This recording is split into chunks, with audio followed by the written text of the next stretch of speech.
সহযোগিতা কৰি দিছে। এই সুযোগতে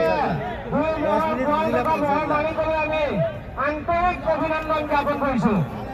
এই সুযোগতে আমি আমাৰ আহতক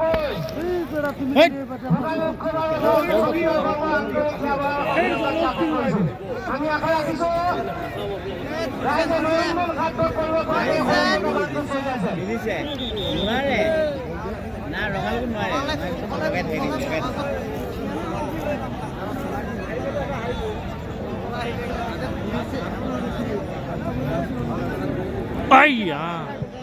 तुम बॉय से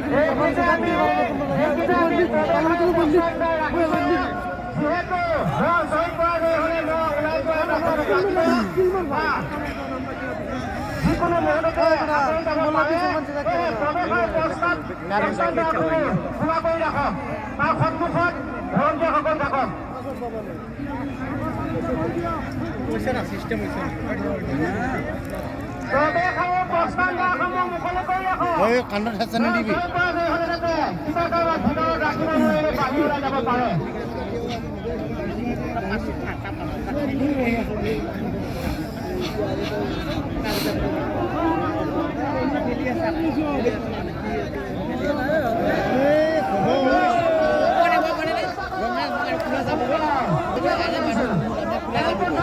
কি কৈছিলি